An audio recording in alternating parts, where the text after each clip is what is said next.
नाही, इकडे हा प्रभाग एकतर फार मोठा आहे भौगोलिक दृष्ट्याने आणि बराचसा फंड मयूर शेठ पण आणतात, मी पण देतो.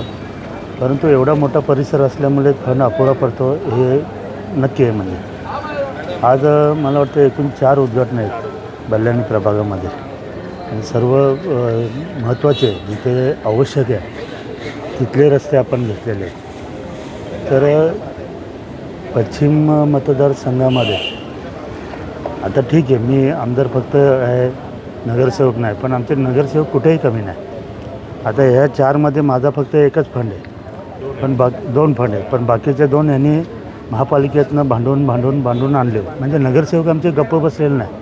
जे दुसऱ्या पक्षाचे नगरसेवक किंवा इतर नगरसेवक जे गप्प बसलेले आहेत तसा विषय आमच्या पक्षामध्ये अजिबात नाही. ते सतत कार्यरत असतात, सतत त्यांचे शाखा ऑफिस चालू असतात आणि पब्लिकला देणं असतं त्यांचं. त्या हिशोबाने ते बिचारे महापालिकेत आयुक्तांशी वगैरे भांडून हा निधी पाहिजे, तो निधी पाहिजे. पण ठीक आहे, आता नगरसेवक त्यांचं हे नसल्यामुळे त्यांना निधी थोडा कमी भेटतो.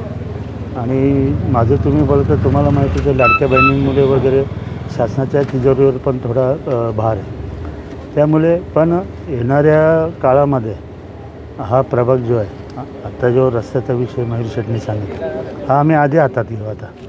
कारण खरोखर येताना मी बघितलं गाडी चालत नव्हती व्यवस्थित. तर हा हाती घेणार. कारण उंबरणीवाले पहिल्यापासून आमच्या पाठीशी आहेत शिवसेना पक्षाच्या.